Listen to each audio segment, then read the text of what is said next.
Renukaswamy murder ತನಿಖೆ ನಡೆಸಿರುವ ಪೊಲೀಸರಿಗೆ ಕೊಲೆ ಸಾರಥಿ ವಿರುದ್ಧದ ಹಲವು ಸಾಕ್ಷ್ಯಗಳು ಸಿಕ್ಕಿದೆ. ಈ ಮಧ್ಯೆ ಲುಮಿನಲ್ ಟೆಸ್ಟ್ನಲ್ಲಿ ಮತ್ತೊಂದು ಸ್ಫೋಟಕ ಸತ್ಯ ಬಯಲಾಗಿದೆಯಂತೆ. ಆ ಕುರಿತ ರಿಪೋರ್ಟ್ ಇಲ್ಲಿದೆ. ಜೈಲು ದಾಸನಿಗೆ ಬೂಟ್ ಬಟ್ಟೆಗಳೇ ಕಂಟಕ. ಲುಮಿನಲ್ ಟೆಸ್ಟ್ನಲ್ಲಿ ಸ್ಫೋಟಕ ಸತ್ಯ ಬಯಲು. ಕೊಲೆ ಸಾರಥಿ ದರ್ಶನ್ ಅಂಡ್ ಗ್ಯಾಂಗ್ ವಿರುದ್ಧ ಪೊಲೀಸರು ಸಾಕಷ್ಟು ಸಾಕ್ಷ್ಯಗಳನ್ನು ಕಲೆ ಹಾಕಿದ್ದಾರೆ. ಚಾರ್ಜ್ ಶೀಟ್ ಸಲ್ಲಿಕೆಗೂ ಎಲ್ಲ ತಯಾರಿ ನಡೆಸಿದ್ದಾರೆ. ಈ ಮಧ್ಯೆ ಮತ್ತೊಂದು ಸ್ಫೋಟಕ ಸತ್ಯ ಲುಮಿನಲ್ ಟೆಸ್ಟ್ ಮೂಲಕ ಬಯಲಾಗಿದೆ. ರಿಪಬ್ಲಿಕ್ ಕನ್ನಡದಲ್ಲಿ ಈ ಕುರಿತ ಎಕ್ಸ್ಕ್ಲೂಸಿವ್ ಮಾಹಿತಿ ಇದೆ. ಲುಮಿನಲ್ ಟೆಸ್ಟ್ನಲ್ಲಿ ದರ್ಶನ್ ಕ್ರೌರ್ಯದ ಮತ್ತೊಂದು ವಿಚಾರ ಬೆಳಕಿಗೆ ಬಂದಿದೆ. ದರ್ಶನ್ ವಿರುದ್ಧ ಮತ್ತೊಂದು ಸ್ಫೋಟಕ ಎವಿಡೆನ್ಸ್ ಪತ್ತೆಯಾಗಿದೆ. ರೇಣುಕಾಸ್ವಾಮಿಗೆ ಚಿತ್ರಹಿಂಸೆ ಕೊಟ್ಟು ದರ್ಶನ್ ಸಾಯಿಸಿದ್ದಾನೆ ಎಂಬುದು ಗೊತ್ತಾಗಿದೆ. ಟೆಸ್ಟ್ನಲ್ಲಿ ದರ್ಶನ್ ಕೂಡ ರೇಣುಕಾಸ್ವಾಮಿಗೆ ಚಿತ್ರಹಿಂಸೆ ಕೊಟ್ಟಿದ್ದಾನೆಂಬುದು ಮಾಹಿತಿ ಲಭ್ಯವಾಗಿದೆ.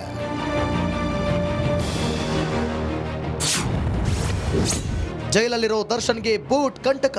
ರೇಣುಕಾಸ್ವಾಮಿ ಕೊಲೆ ಕೇಸಲ್ಲಿ ದರ್ಶನ್ ಧರಿಸಿದ್ದ ಶೂಗಳು ಪ್ರಮುಖ ಎವಿಡೆನ್ಸ್ ಆಗಿವೆ. ಬೂಟ್ನಲ್ಲಿ ಒದ್ದು ರೇಣುಕಾಸ್ವಾಮಿ ಟಾರ್ಚರ್ ಕೊಟ್ಟಿದ್ದರೆಂಬ ಮಾಹಿತಿ ಲಭ್ಯವಾಗಿದ್ದು, ಕೊಲೆ ಬಳಿಕ ಆ ಶೂಗಳನ್ನು ದಾಸ ವಿಜಯಲಕ್ಷ್ಮಿ ಮನೆಯಲ್ಲಿಟ್ಟಿದ್ರು. ವಿಜಯಲಕ್ಷ್ಮಿ ಮನೆಯಲ್ಲಿ ತಲಾಶ್ ನಡೆಸಿದ ಖಾಕಿಗೆ ದಾಸನ ಶೂಗಳು ಲಭ್ಯವಾಗಿತ್ತು. ಕಾಮಾಕ್ಷಿಪಾಳ್ಯ ಪೊಲೀಸರು ಕೂಡಲೇ ಶೂಗಳನ್ನು ಲೂಮಿನಲ್ ಟೆಸ್ಟ್ಗೆ ಕಳಿಸಿದ್ರು. ಟೆಸ್ಟ್ ವೇಳೆ ಶೂನಲ್ಲಿ ರೇಣುಕಾ ರಕ್ತದ ಕಲೆಗಳು ಪತ್ತೆಯಾಗಿರೋದು ಗೊತ್ತಾಗಿದೆ. ರೇಣುಕಾಸ್ವಾಮಿ ಮೇಲೆ ದರ್ಶನ್ ಹಲ್ಲೆ ಮಾಡಿದ್ದಾನೆ ಅನ್ನೋದಕ್ಕೆ ಮೂರನೇ ಮುಖ್ಯ ಎವಿಡೆನ್ಸ್ ಇದಾಗಿದೆ. ಈ ಹಿಂದೆ ದರ್ಶನ್ ಟಿ ಶರ್ಟ್ ಮೇಲೂ ರೇಣುಕಾಸ್ವಾಮಿ ರಕ್ತದ ಕಲೆಗಳು ಪತ್ತೆಯಾಗಿತ್ತು. ಕೊಲೆ ವೇಳೆ ರೇಣುಕಾಸ್ವಾಮಿ ರಕ್ತದ ಕಲೆಯಿಂದ ಮುಖ್ಯ ಎವಿಡೆನ್ಸ್ ಆಗಿ ಉಲ್ಲೇಖಿಸಲಾಗಿದೆ. ದರ್ಶನ್ ಧರಿಸಿದ್ದ ಟಿ ಶರ್ಟ್ ಮತ್ತು ಪ್ಯಾಂಟ್ ಪ್ರಮುಖ ಸಾಕ್ಷ್ಯವಾಗಿದೆ. ದಾಸ ಧರಿಸಿದ್ದ ಬೆಲ್ಟ್ ಕೂಡ ಪ್ರಮುಖ ಸಾಕ್ಷ್ಯ ಆಗಲಿದೆ. ದರ್ಶನ್ ತೊಟ್ಟಿದ್ದ ಬೆಲ್ಟ್ನಿಂದ ರೇಣುಕಾಸ್ವಾಮಿ ಮೇಲೆ ಹಲ್ಲೆ ಮಾಡಿದ್ದ ಮಾಹಿತಿ ಲಭ್ಯವಾಗಿದೆ. ಬೆಲ್ಟ್ ಅನ್ನ ಎವಿಡೆನ್ಸ್ ಆಗಿ ಪರಿಗಣಿಸಿದ್ದಾರೆ. ದರ್ಶನ್ ಶೂನಿಂದಲೂ ರೇಣುಕಾಸ್ವಾಮಿ ಮೇಲೆ ಹಲ್ಲೆ ಮಾಡಿರೋದಕ್ಕೆ ಸಾಕ್ಷ್ಯ ಸಿಕ್ಕಿದ್ದು, ಬೂಟ್ಗಾಲಲ್ಲಿ ರೇಣುಕಾಸ್ವಾಮಿಗೆ ಒದ್ದು ದರ್ಶನ್ ಹಲ್ಲೆ ಮಾಡಿರುವ ಶಂಕೆ ವ್ಯಕ್ತವಾಗಿದೆ. ಸದ್ಯ ದರ್ಶನ್ ಕೊಲೆ ನಡೆದ ದಿನ ಧರಿಸಿದ್ದ ಬಟ್ಟೆ, ಬೆಲ್ಟ್, ಬೂಟನ್ನು ಪ್ರಮುಖ ಎವಿಡೆನ್ಸ್ ಅಂತ ಪೊಲೀಸರು ಪರಿಗಣಿಸಿದ್ದಾರೆ. ಚಾರ್ಜ್ ಶೀಟ್ನಲ್ಲಿ ಈ 3 ವಸ್ತುಗಳ ಬಗ್ಗೆ ಉಲ್ಲೇಖ ಮಾಡಿರೋ ಮಾಹಿತಿ ಇದೆ. ನ್ಯಾಯಾಲಯದಲ್ಲಿ ಈ 3 ವಸ್ತುಗಳಿಂದ ದರ್ಶನ್ಗೆ ಕಾನೂನು ಕಂಟಕ ಮತ್ತಷ್ಟು ಹೆಚ್ಚಾಗುವ ಸಾಧ್ಯತೆ ಇದೆ. ಮಾದೇಶ್, ರಿಪಬ್ಲಿಕ್ ಕನ್ನಡ, ಬೆಂಗಳೂರು. ಕರೆಂಟ್ ಶಾಕ್ಗೆ ಬಳಸಿದ ಡಿವೈಸ್ ಸಿಕ್ಕಿಲ್ಲ. ಈ ಎಲ್ಲಾ ಸಾಕ್ಷ್ಯಗಳನ್ನು ಸಂಗ್ರಹಿಸಿರುವ ಖಾಕಿ ಚಾರ್ಜ್ ಶೀಟ್ ಮೂಲಕ ಕೋರ್ಟ್ಗೆ ಸಲ್ಲಿಸುವುದಕ್ಕೆ ಸಜ್ಜಾಗಿದೆ. Bureau report, republic Kannada.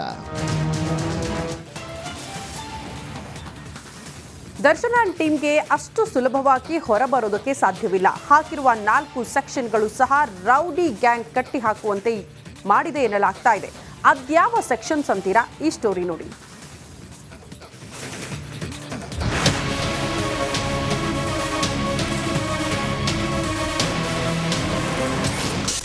ಸಲ್ಲಿಕೆಗೆ ಕ್ಷಣಗಣನೆ ಶುರು. ರೌಡಿಗೆ 4 ಸೆಕ್ಷನ್ಗಳಿಂದ ಕಂಟಕ.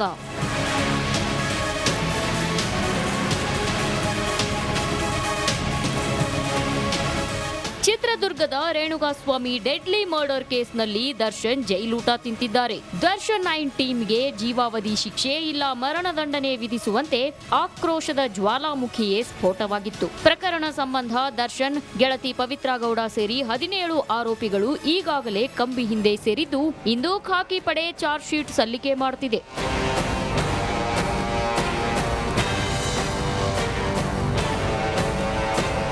ಚಾರ್ಜ್ ಶೀಟ್ ಸಲ್ಲಿಕೆಗೆ ಮುಂದಾಗಿರೋ ಪೊಲೀಸರು ದರ್ಶನ್ 9 ಟೀಮ್ ವಿರುದ್ಧ ಸ್ಟ್ರಾಂಗ್ ಸೆಕ್ಷನ್ಗಳನ್ನ ಹಾಕಿದ್ದಾರೆ. ಡಿ ಗ್ಯಾಂಗ್ ವಿರುದ್ಧ ಒಟ್ಟು 4 ಸೆಕ್ಷನ್ ಹಾಕಲಾಗಿದೆ. ಡಿ ಗ್ಯಾಂಗ್ ವಿರುದ್ಧದ ಸೆಕ್ಷನ್ಗಳನ್ನ ನೋಡೋದಾದ್ರೆ, ಐಪಿಸಿ ಸೆಕ್ಷನ್ 302ರ ಅಡಿಯಲ್ಲಿ ರೇಣುಕಾಸ್ವಾಮಿಯನ್ನ ಕರೆತಂದು ಚಿತ್ರಹಿಂಸೆ ನೀಡಿ ಕೊಲೆ ಮಾಡಿದ್ದಾರನ್ನೋ ಆರೋಪ.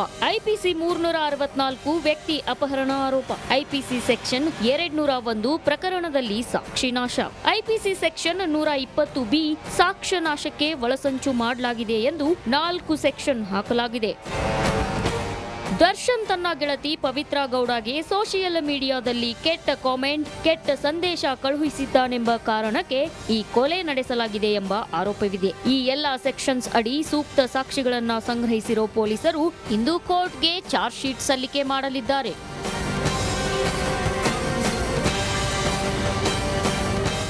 Dhruvaraj, crime bureau, republic Kannada.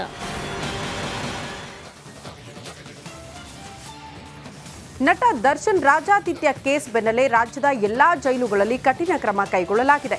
ಇದರಿಂದಾಗಿ ಕಂಗಾಲಾಗಿರುವ ಕಾರವಾರ ಜಿಲ್ಲಾ ಕಾರಾಗೃಹದಲ್ಲಿರುವ ಕೆಲ ಕೈದಿಗಳು ನ್ಯಾಯಾಧೀಶರ ಮುಂದೆ ವಿಚಿತ್ರ ಬೇಡಿಕೆ ಇಟ್ಟಿದ್ದಾರಂತೆ. ಅದೇನು ನೀವೇ ನೋಡಿ.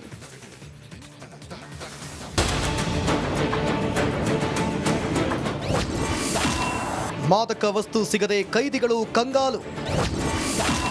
ಕೈದಿಗಳ ಮನಪರಿವರ್ತನೆಗೆ ವಿಶೇಷ ಶಿಬಿರ. 2 ತಿಂಗಳು ಪರಪ್ಪನ ಅಗ್ರಹಾರದಲ್ಲಿ ಕಾಲ ಕಳೆದಿದ್ದ ದಾಸನನ್ನ ಬಳ್ಳಾರಿ ಜೈಲಿಗೆ ಶಿಫ್ಟ್ ಮಾಡಲಾಗಿದೆ. ದರ್ಶನ್ನ ಒಂದೇ ಒಂದು ಫೋಟೋ ಜೈಲು ಅಧಿಕಾರಿಗಳಿಗೆ ಶಾಕ್ ನೀಡಿದಂತೂ ಸತ್ಯ.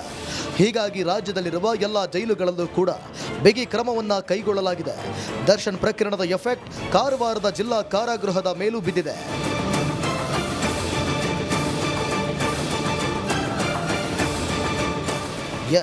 ಕಾರವಾರ ಜಿಲ್ಲಾ ಕಾರಾಗೃಹದಲ್ಲಿರುವ 1-2 ಕೈದಿಗಳು ನ್ಯಾಯಾಧೀಶರ ಮುಂದೆ ವಿಚಿತ್ರ ಬೇಡಿಕೆ ಇಟ್ಟಿದ್ದಾರೆ. ತಮಗೆ ತಂಬಾಕು ಬೇಕು ಎಂದು ಕೇಳಿದ್ದಾರೆ.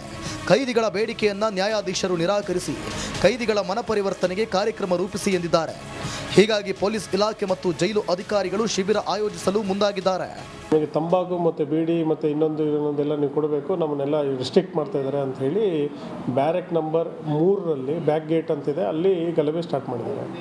ಕಾರಣ ಏನಂತ ಹೇಳಿದ್ರೆ ಅಲ್ಲಿ ಟಿ ವಿ ಒಂದಿತ್ತು, ಆ ಟಿ ವಿನ ಚೇಂಜ್ ಮಾಡೋದ್ರಲ್ಲಿ ಗೌರ್ಮೆಂಟ್ ಚಾನಲ್ ಬೇಡ, ನಮಗೆಲ್ಲ ಚಾನಲ್ ಬರುವಂಥ ಟಿ ವಿನ ನೀವು ಇಲ್ಲಿ ಕೊಡಬೇಕು ಅಂತ ಹೇಳಿ ಗಲಾಟೆ ಎಬ್ಬಿಸ್ತಾರೆ. ಕಾರವಾರದ ಜಿಲ್ಲಾ ಕಾರಾಗೃಹದಲ್ಲಿ ಒಟ್ಟು 140 ವಿಚಾರಣಾ ದಿನ ಕೈದಿಗಳಿದ್ದಾರೆ. ಕೆಲ ದಿನಗಳ ಹಿಂದೆ ತಂಬಾಕು ನೀಡಲಿಲ್ಲ ಎಂಬ ಕಾರಣಕ್ಕೆ ಆರೋಪಿಗಳು ಕಲ್ಲಿನಿಂದ ಜಜ್ಜಿಕೊಂಡು ಗಾಯ ಮಾಡಿಕೊಂಡಿದ್ರು. ಗಲಾಟೆ ಸಂಬಂಧ 24 ಜನರ ಮೇಲೆ ಪ್ರಕರಣ ದಾಖಲಾಗಿತ್ತು. ಹೀಗಾಗಿ ವ್ಯಸನಿಗಳ ಮನಪರಿವರ್ತನೆಗೆ ಶಿಬಿರ ಆಯೋಜಿಸಲಾಗ್ತಿದೆ. ತುಂಬ ಸ್ಟ್ರಿಕ್ಟ್ ಆಗಿದೆ. ಅಂದರೆ ದರ್ಶನ್ದು ಗಾಳಿ ಇಲ್ಲಿವರೆಗೆ ಈ ಹಳೆ ಜೈಲಿಗೂ ಬಂದಿದ್ದು ಇದೆ ಅಂತ ಕಾಣುತ್ತೆ. ಎಲ್ಲರಿಗೂ ಸ್ವಲ್ಪ ಸ್ಟ್ರಿಕ್ಟ್ ಎಲ್ಲ ಮಾಡಿದ್ದಾರೆ. ಇದು ಹಳೆ ಜೈಲಂತ ಇಡೀ ಸ್ವಲ್ಪ ಹೆಸರುವಾಸಿಯಾದ ಜೈಲು ಕಾರವಾರದಲ್ಲಿ. ಅದಕ್ಕೋಸ್ಕರ ಈ ಥರ ಮಾದಕ ವಸ್ತುಗಳಿಂದ ಎಲ್ಲ ಯುವ ಪೀಳಿಗೆಗಳು ದೂರ ಇರಬೇಕಂತ ನಮ್ಮೊಂದು ಬಯಕೆ. ಇತ್ತೀಚೆಗೆ ಯುವಕರು ಮಾದಕ ವ್ಯಸನಕ್ಕೆ ದಾಸರಾಗಿ ಕಾನೂನು ಬಾಹಿರ ಕೃತ್ಯಗಳಲ್ಲಿ ಭಾಗಿಯಾಗ್ತಿದ್ದಾರೆ. ಇದೀಗ ಜೈಲಿನಲ್ಲಿರುವ ಕೈದಿಗಳ ಮನಪರಿವರ್ತನೆ ಮಾಡೋದು ಕೂಡ ಪೊಲೀಸರಿಗೆ ದೊಡ್ಡ ಸವಾಲಾಗಿದೆ. ಶೇಷಗಿರಿ ಮುಂಡಳ್ಳಿ, ರಿಪಬ್ಲಿಕ್ ಕನ್ನಡ, ಕಾರವಾರ.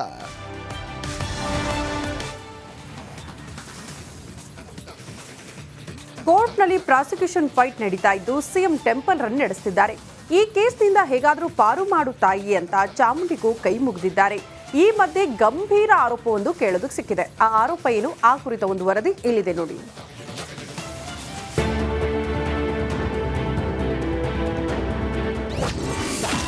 ಕೋರ್ಟ್ನಲ್ಲಿ ಸಿಎಂ ಪ್ರಾಸಿಕ್ಯೂಷನ್ ಫೈಟ್. ನಾಡದೇವಿಯ ಮೊರೆ ಹೋದ ಸಿದ್ದರಾಮಯ್ಯ. ಕೋರ್ಟ್ನಲ್ಲಿ ಸಿದ್ದರಾಮಯ್ಯ ವಿರುದ್ಧ ರಾಜ್ಯಪಾಲರು ನೀಡಿರುವ ಪ್ರಾಸಿಕ್ಯೂಷನ್ ಕುರಿತು ಫೈಟ್ ನಡೆಯುತ್ತಿದೆ. ಸದ್ಯ ಸೆಪ್ಟೆಂಬರ್